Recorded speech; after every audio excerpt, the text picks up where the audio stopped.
Hello students, welcome to my class at Chemistry Point. और आज हम पढ़ेंगे थेरेप्यूटिक एक्शन ऑफ ड्रग्स के बारे में। अभी तक हम ड्रग्स की क्लासिफिकेशन कर चुके हैं, ड्रग्स और मेडिसिन्स पढ़ चुके हैं क्या होती हैं, और ड्रग टारगेट इंट्रैक्शन के बारे में हम कर चुके हैं।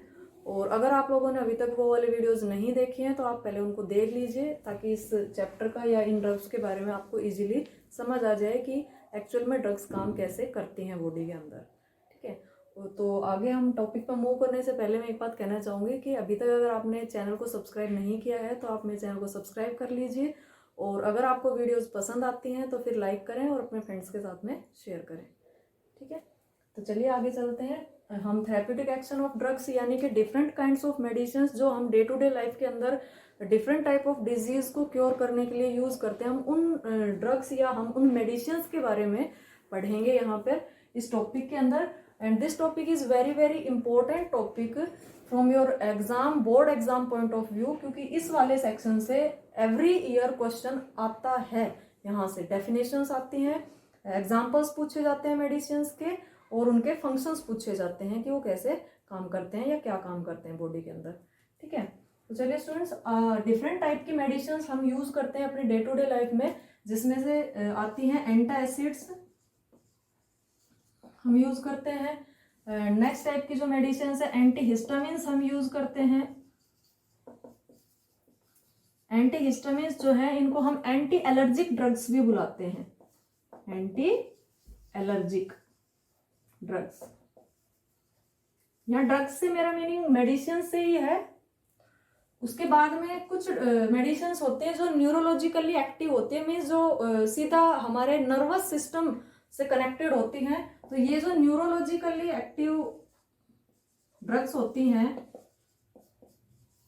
न्यूरोलॉजिकली एक्टिव ड्रग्स, इसमें कौन कौन से ड्रग्स आते हैं? इसमें 2 टाइप्स के ड्रग्स आती हैं, ट्रंकिलाइजर्स एंड एनाल्जेसिक्स। एनाल्जेसिक्स, ठीक है। ट्रंकिलाइजर्स क्या होती हैं? जो हमारे स्ट्रेस के दौरान या फिर किसी भी मेंटल डिजीज के दौरान या फिर डिप्रेशन के जो पेशेंट होते हैं उनको जो मेडिसिन दी जाती हैं उनको हम ट्रंकिलाइजर्स बुलाते हैं। सिमिलरली जो हमारे एनाल्जेसिक्स हैं ये भी फर्दर डिवाइड हो जाते हैं, नार्कोटिक्स होते हैं इनमें से और कुछ नॉन नार्कोटिक्स होते हैं। तो डिटेल में हम इनको स्टडी करेंगे कि ये क्या होते हैं। और एनाल्जेसिक्स होती क्या है एक्चुअल में? एनाल्जेसिक्स पेन रिलीवर होती हैं, जो बॉडी में पेन हो अगर कोई भी तो उसको रिलीव करने के लिए यूज की जाती हैं, या फिर बॉडी टेम्परेचर, जैसे हाई फीवर के दौरान बॉडी का जब टेम्परेचर इंक्रीज हो जाता है तो उस टेम्परेचर को स्लो डाउन करने के लिए ये यूज की जाती हैं। सिमिलरली जो नेक्स्ट क्लास ड्रग्स की आती है एंटी माइक्रोबियल्स। एंटी माइक्रोबियल्स, तो एंटी माइक्रोबियल्स के अंदर हम किन किन चीजों को पढ़ेंगे? इसमें हम पढ़ते हैं एंटीबायोटिक्स के बारे में, एंड इनके अंदर हम पढ़ते हैं एंटीसेप्टिक्स के बारे में और डिसइंफेक्टेंट्स के बारे में। ठीक है, और नेक्स्ट जो क्लास है उसके अंदर हम पढ़ते हैं एंटी फर्टिलिटी ड्रग्स के बारे में, एंटी फर्टिलिटी ड्रग्स। ठीक है, देखिए स्टूडेंट्स, ये डिफरेंट क्लासेस हैं ड्रग्स की या मेडिसिन्स की जो हम इस सेक्शन के अंदर डिटेल में पढ़ेंगे, और कौन सी मेडिसिन्स जो है वो किस क्लास से बिलोंग करती हैं उसके बारे में हम पढ़ेंगे। तो आज की क्लास में हम सिर्फ एंटासिड्स और एंटीहिस्टामिन्स को डिटेल स्टडी करेंगे, और आने वाली क्लासेस में हम डिफरेंट क्लासेस को आगे स्टडी करेंगे। तो चलिए स्टार्ट करते हैं। एंटासिड्स क्या होते हैं? देखिए, हम सबको पता है कि हमारी बॉडी के अंदर यानी कि हमारे स्टमक के अंदर नेचुरली एक एसिड रिलीज होता है विच इज हाइड्रोक्लोरिक एसिड। और ये जो हाइड्रोक्लोरिक एसिड स्टमक में रिलीज होता है ये हेल्प करता है in the process of digestion. HCl जो है ये जो फूड हम खाते हैं उसके डाइजेशन में हेल्प करता है। अब देखिए, कई बार क्या होता है जब ओवर प्रोडक्शन हो जाता है हाइड्रोक्लोरिक एसिड का स्टमक के अंदर, तो फिर हमको स्टमक में एक बर्निंग सेंसेशन फील होता है, और उस बर्निंग सेंसेशन को हम क्या बुलाते हैं? एसिडिटी बुलाते हैं। ठीक है, एसिडिटी बुलाते हैं। अब इस एसिडिटी को यानी कि उस बर्निंग सेंसेशन को क्योर करने के लिए या एसिडिटी की जो प्रॉब्लम है उसको क्योर करने के लिए जो टैबलेट्स जो मेडिसिन हम यूज करते हैं उन्हें हम क्या बुलाते हैं, एंटा एसिड्स बुलाते हैं। अब एक चीज हमने पीएच में पढ़ रखा है कि जो 7 पीएच होती है वो न्यूट्रल होती है, 7 से बिलो जो पीएच होती है वो किसकी होती है, एसिड्स की होती है, और 7 से अबव 14 तक जो पीएच होती है वो किसकी होती है, बेस की होती है। ठीक है, तो क्योंकि एसिडिटी की प्रॉब्लम है और स्टमक के अंदर एसिड रिलीज हो रहा है, तो यहां से हमें ये पता चलता है कि अगर एसिडिटी हुई है तो जो पीएच है स्टमक की वो क्या हो जाती है, लेस देन 7 हो जाती है। तो उस एसिडिटी को क्योर करने के लिए हमें कुछ ऐसा देना होता है कि वो जो पीएच है वो क्या हो जाए, न्यूट्रल हो जाए। अभी हमें पता है कि एसिड के इफेक्ट को न्यूट्रलाइज कौन कर सकता है, बेस कर सकता है। तो बेसिकली जो एंटा एसिड्स यूज किए जाते हैं उनमें क्या प्रेजेंट होते हैं, बेस होते हैं या फिर बेसिक सॉल्ट्स प्रेजेंट होते हैं जो इस एसिड के साथ में रिएक्ट करते हैं और एसिड के इफेक्ट को न्यूट्रलाइज कर देते हैं। ठीक है, तो when we are going to define antacids, तो देखिए डेफिनेशन क्या होगी, these are the chemical substance which neutralize the acidic effect of acid या hydrochloric acid and maintains the pH of stomach. एक तो इस एसिड के इफेक्ट को भी न्यूट्रलाइज करेंगी और साथ ही साथ स्टमक की पीएच को भी मेंटेन करती हैं। तो उन केमिकल सब्सटेंसेस को हम क्या बुलाते हैं, एंटा एसिड्स बुलाते हैं। अब एंटा एसिड्स में क्या क्या यूज है, लेटर पहले जो है इसके अंदर मेटल कार्बोनेट्स यूज किए जाते थे, मेटल हाइड्रोजन कार्बोनेट्स यूज किए जाते थे। हाइड्रोजन कार्बोनेट्स जो है इनको हम क्या बुला सकते हैं, बाइकार्बोनेट्स। ठीक है, तो हम बोल सकते हैं बाइकार्बोनेट्स यूज किए जाते थे। सिमिलरली मेटल हाइड्रोक्साइड्स यूज किए जाते थे, हाइड्रोक्साइड्स। मेटल हाइड्रोक्साइड्स में हमारे पास आते हैं क्या, एल्यूमिनियम हाइड्रोक्साइड या मिक्सचर ऑफ एल्यूमिनियम हाइड्रोक्साइड और मैग्नीशियम हाइड्रोक्साइड यूज किए जाते थे टू क्योर एसिडिटी। ठीक है, अब यहाँ पे हाइड्रोजन कार्बोनेट्स जो है लाइक सोडियम हाइड्रोजन कार्बोनेट है NaHCO3, जिसको हम क्या बुलाते हैं, बेकिंग सोडा। तो इनिशियली ये जो बेकिंग सोडा है इसको यूज किया जाता था to cure acidity of stomach, but ये देखा गया कि क्योंकि ये क्या है, हाइड्रोजन कार्बोनेट है और ये हाइड्रोजन कार्बोनेट्स क्या काम करते हैं, इनके कुछ साइड इफेक्ट्स स्टमक के अंदर नजर आने लगे। अब वो साइड इफेक्ट्स क्या थे, देखिए जो मेटल हाइड्रोजन कार्बोनेट है, सोडियम हाइड्रोजन कार्बोनेट है, तो ये जब स्टमक के अंदर एसिडिटी को रिलीव करने के लिए लिया जाता है तो ये क्या करते हैं, ये स्टमक की पीएच को इंक्रीज कर देते हैं ग्रेटर देन 7। मीन्स हम बोल सकते हैं कि स्टमक को एल्कलाइन बना देते हैं, स्टमक का जो मीडियम है उसको एल्कलाइन बना देते हैं। अब क्योंकि स्टमक की पीएच ग्रेटर देन 7 हो गई है, मीडियम एल्कलाइन हो गया है, तो इससे स्टमक को सिग्नल मिलता है कि उसको और ज्यादा एसिड प्रोड्यूस करना पड़ेगा क्योंकि उस एल्कलाइन मीडियम को वापस न्यूट्रल करना है। तो इससे ये जो बेकिंग सोडा यूज किया जाता था, इससे क्या हुआ कि जो एसिडिटी की प्रॉब्लम है वो डिक्रीज होने के बजाय इंक्रीज होना शुरू हो गई।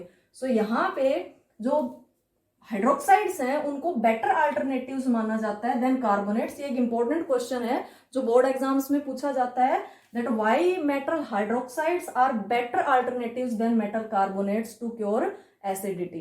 ठीक है, तो उस केस में हमें क्या आंसर देना है कि जो मेटल कार्बोनेट्स हैं ये स्टमक की पीएच को ग्रेटर देन 7 ले जाते हैं और स्टमक के मीडियम को एल्कलाइन बना देते हैं, जिसकी वजह से स्टमक के अंदर ओवर प्रोडक्शन ऑफ एसिड होना स्टार्ट हो जाता है। सिमिलरली अगर हम हाइड्रोक्साइड्स की बात करते हैं तो जो हाइड्रोक्साइड्स हैं ये इनसोल्यूबल होते हैं इनसाइड आवर बॉडी,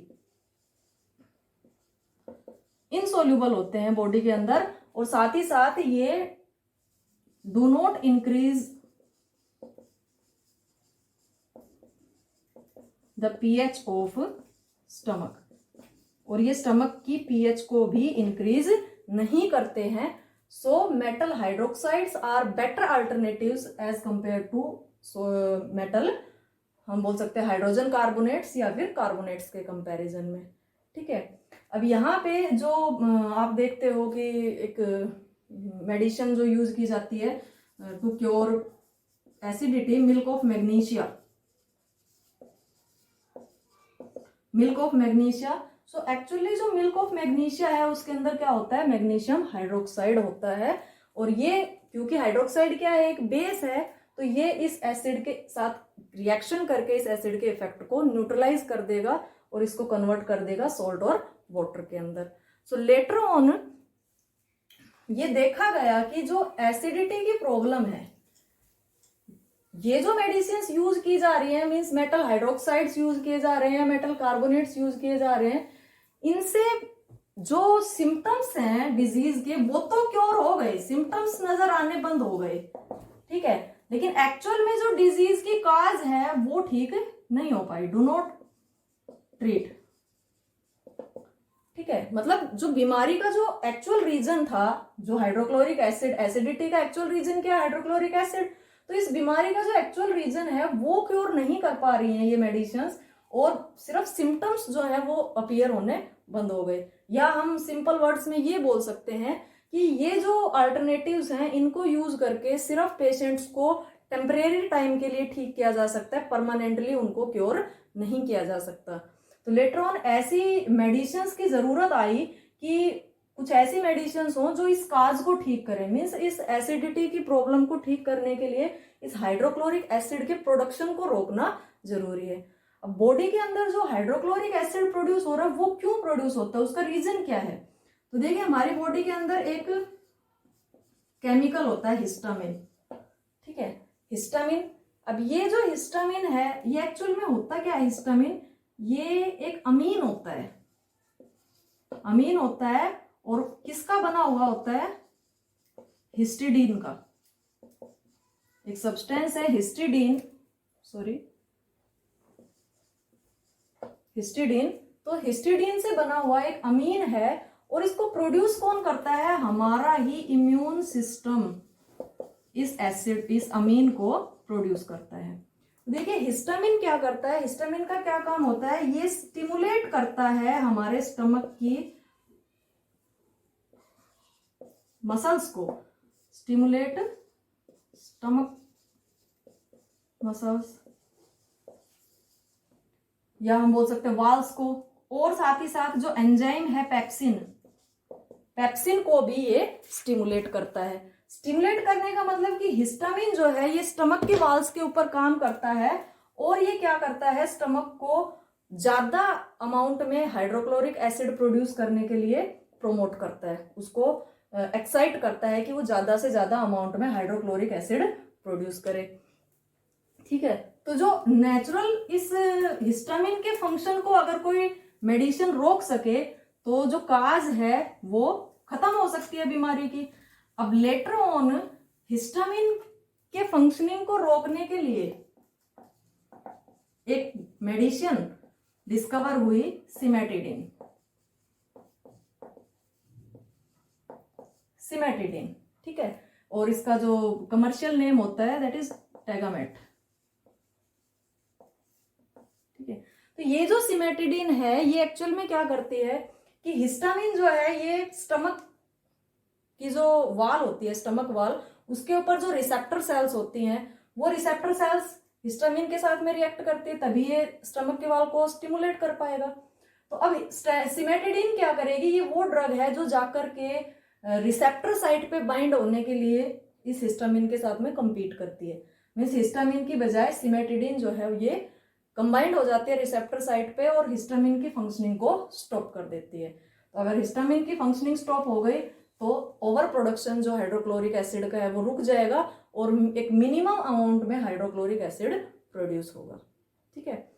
अब सिमेटिडिन जो है ये वर्ल्ड वाइड फेमस, बहुत ही ज्यादा हम बोल सकते हैं ये मेडिसिन जो सिमेटिडिन ये बहुत ज्यादा चली। कब तक चली, जब तक कि एक नई मेडिसिन जिसको हम बोलते हैं जेंटेक, जेंटेक आजकल बहुत ज्यादा चलन में है, तो जेंटेक जब तक डिस्कवर नहीं हुई थी तब तक सिमेटिडिन को बहुत ज्यादा वर्ल्ड वाइड यूज किया जाता था। जेंटेक जो है इसके अंदर एक केमिकल सब्सटेंस होता है रेनिटिडिन,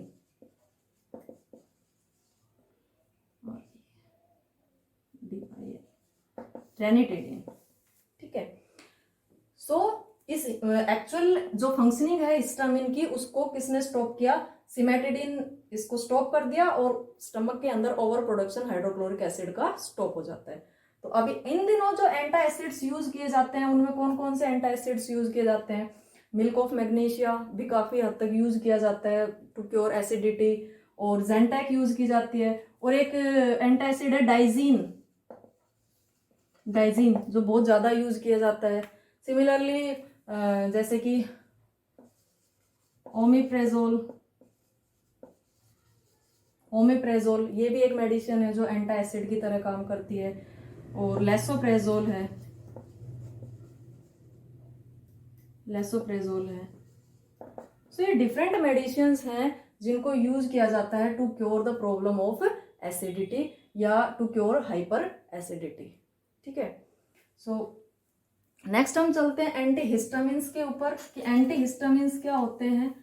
देखिए क्योंकि इसका नाम ही इंडिकेट कर रहा है एंटी हिस्टामिन्स है यानी कि एंटी एलर्जिक है, तो हमें सबसे पहले तो यही समझ में आ गया है कि एंटी है किसी चीज के मतलब अगेंस्ट है, और किसके अगेंस्ट है, हिस्टामिन के अगेंस्ट है।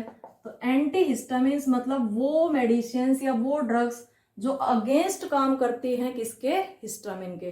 अब देखिए हिस्टामिन क्या होता है, हिस्टामिन एक वैसोडाइलेटर है, एक वैसोडाइलेटर होता है, और ये क्या काम करता है, ये इन्फ्लेमेशन काज करता है, इट कॉजेज इन्फ्लेमेशन,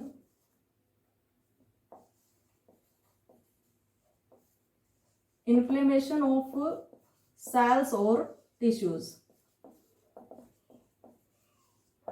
सेल्स या फिर टिश्यूज के अंदर इन्फ्लेमेशन यानी कि स्वेलिंग आ जाती है। देखिए सेल्स या फिर टिश्यूज के अंदर नेचुरली तो स्वेलिंग आई नहीं, ये जो स्वेलिंग आई है इस हिस्टामिन की वजह से, तो क्या होगा, सेल्स या फिर टिश्यूज के अंदर डिस्कम्फर्ट फील होना शुरू हो जाता है, मतलब वो नेचुरल नहीं है तो डिस्कम्फर्ट काज करेगा। अभी डिस्कम्फर्ट काज कर रहा है तो इसका मतलब ये कोई ना कोई बॉडी के अंदर एंटी या एलर्जिक कोई रिएक्शन हो रही है जिसकी वजह से ये डिस्कम्फर्ट जो है हमें फील हो रहा है। ठीक है, नेक्स्ट जो इसका फंक्शन होता है हिस्टामिन के फंक्शन की हम बात करें, वैसोडाइलेटर है और इन्फ्लेमेशन काज करता है बॉडी में। और क्या करता है, ये स्मूथ मसल्स जो प्रेजेंट होती हैं हमारे ब्रोंकाई के अंदर। देखिए हमारा जो रेस्पिरेटरी सिस्टम होता है जिससे हम सांस लेते हैं, तो उसके अंदर कौन कौन इन्वॉल्व होते हैं, हमारा जो नोज है, नेजल पैसेज है, ट्रैकिया है, आगे ब्रोंकस है, ब्रोंकाई, एल्वियोलाई। तो एल्वियोलाई और जो ब्रोंकाई है, ब्रोंकाई, इनकी मसल्स कैसी होती है, स्मूथ होती हैं। तो इन स्मूथ मसल्स को क्या करता है, ये कॉन्ट्रैक्ट कर देता है। ये स्मूथ मसल्स क्या होती हैं, कॉन्ट्रैक्ट हो जाती है, सिकुड़ जाती हैं। अब स्मूथ मसल्स कॉन्ट्रैक्ट हो गई तो ऑब्वियसली सांस लेने में प्रॉब्लम आएगी, और अगर सांस लेने में प्रॉब्लम आ रही है तो उस पेशेंट को क्या हो सकता है, अस्थमा, अस्थमा की प्रॉब्लम हो सकती है। ठीक है, सिमिलरली आपने देखा होगा कि जैसे कई लोग होते हैं जिनको डस्ट से प्रॉब्लम होती है, या कई लोग होते हैं जिनको कुछ स्पेशल टाइप की मेडिसिन से प्रॉब्लम होती है। जैसे कई लोग बोलते हैं कि पैरासीटामोल उनकी बॉडी में सूट नहीं करती, या फिर जो सल्फा ड्रग्स हैं वो उनकी बॉडी में सूट नहीं करती हैं। तो डिफरेंट काइंड ऑफ ड्रग्स या फिर डस्ट या फिर पोलन से जिनको हाइपर सेंसिटिविटी होती है, बेसिकली हम बोल सकते हैं ये जो हाइपर सेंसिटिविटी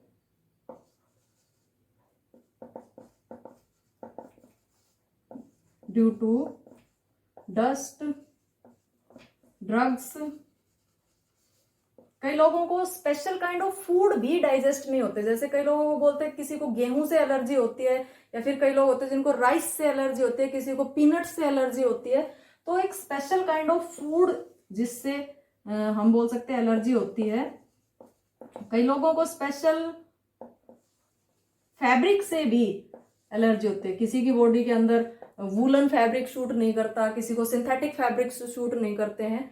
तो ये जो प्रोसेस है हाइपर सेंसिटिविटी, जो किसकी वजह से होती है, हिस्टामिन्स की वजह से होती है, तो इसको हम क्या बुलाते हैं, एलर्जी बुलाते हैं। सो इसको हम बोल सकते हैं, बेसिकली एलर्जी को हम कैसे डिफाइन करेंगे, द सुपर सेंसिटिविटी या hyper sensitivity caused due to dust, pollen, drugs, specific type of food, specific type of fibers is called as allergy, और ये जितनी भी टाइप की एलर्जी होती है सारी की सारी किसकी वजह से होती है? हिस्टामिन की वजह से होती है। ठीक है, तो इस हिस्टामिन को स्टॉप, इस हिस्टामिन की फंक्शनिंग को रोकने के लिए, उसको ठीक करने के लिए जो ड्रग्स, जो मेडिसिन दी जाती हैं उन्हें हम क्या बुलाते हैं? एंटी हिस्टामिन्स बुलाते हैं। एक आपने देखा होगा कि कई बार जब कॉमन कोल्ड होता है, किसी को जुकाम लग जाती है, तो उस दौरान नाक बंद हो जाते हैं। ठीक है, तो वो भी किसकी वजह से होता है? हिस्टामिन की वजह से होता है। अब यहाँ पे टू क्योर, या हम बोल सकते हैं prevent the functioning of histamine, histamine की फंक्शनिंग को प्रिवेंट करने के लिए, रोकने के लिए, ठीक करने के लिए जो ड्रग्स दी जाती हैं, जो मेडिसिन्स दी जाती हैं, उन्हें हम क्या बुला रहे हैं? एंटी हिस्टामिन्स बुला रहे हैं। और ये एंटी हिस्टामिन्स कौन कौन सी होती हैं? कुछ सिंथेटिक ड्रग्स होती हैं, जैसे कि मैं यहाँ पे लिख देती हूँ। ये सिंथेटिक ड्रग्स कौन सी होती हैं? जैसे कि ब्रोमफेनिकोलामीन है, सिंथेटिक ड्रग्स दी जाती हैं।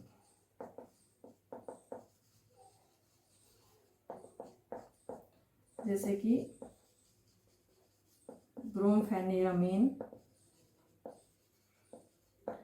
ब्रोमफेनिरामीन, जिसको कमर्शियली हम क्या बोलते हैं? डाइमेटैप बोलते हैं,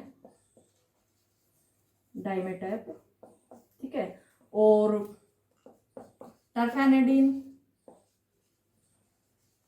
टर्फेनेडिन कमर्शियली इसका क्या नाम होता है? सेल्डेन। इसका कमर्शियल नेम क्या होता है? सेल्डेन होता है। और उसके अलावा जो हमारी कुछ सिंथेटिक ड्रग्स हैं, जैसे कि बहुत ही कॉमन ड्रग है जिसको हम बेनेड्रिल बोलते हैं, वो क्या होती है एक्चुअल में? डाइफिनाइल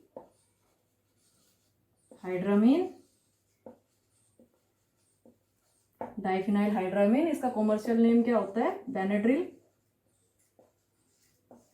और एक बहुत ही कॉमन मेडिसिन होती है एविल, जो हम बोलते हैं एंटी एलर्जिक है, एविल। तो ये क्या होती है?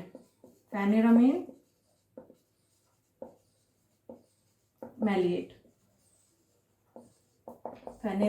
मैलिएट, जिसको कमर्शियली हम एविल बुलाते हैं। So these all are anti histamines. अब ये जो एंटी हिस्टामिन्स हैं, ये काम कैसे करते हैं बॉडी के अंदर जाकर के? देखिए, जो एंटी हिस्टामिन्स होते हैं ये इंटरफियर करते हैं to the natural functioning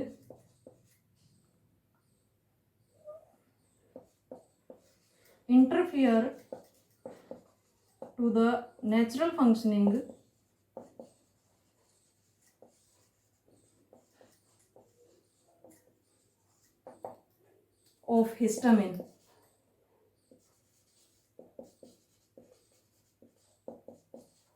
at to bind, या हम बोल सकते हैं to bind at receptor site। Receptor site पे बाइंड होने के लिए ये एंटी हिस्टामिन्स हिस्टामिन के साथ में compete करते हैं, इंटरफियर करते हैं। अब मान लीजिए हिस्टामिन जो है ये किसी पर्टिकुलर रिसेप्टर साइट के ऊपर जाकर के बाइंड हो रहा है, जहां पे जाकर के ये कोई भी हम बोल सकते हैं डिसएडवांटेज काज कर रहा है या कोई भी डिस्कम्फर्ट काज कर रहा है। तो ये ड्रग्स जब हम लेते हैं या मेडिसिन जब लेते हैं तो ये क्या काम करेंगी? उस रिसेप्टर साइट पे ये हिस्टामिन को बाइंड नहीं होने देती जहां पर ये अपना फंक्शन काज करता है या अपना इफेक्ट कॉज करता है, बल्कि हिस्टामिन की जगह ये एंटी हिस्टामिन्स बाइंड हो जाते हैं, जिसकी वजह से हिस्टामिन की फंक्शनिंग स्टॉप हो जाती है और जो डिजीज है या जो एलर्जी है वो हमारी क्योर हो जाती है, ठीक हो जाती है।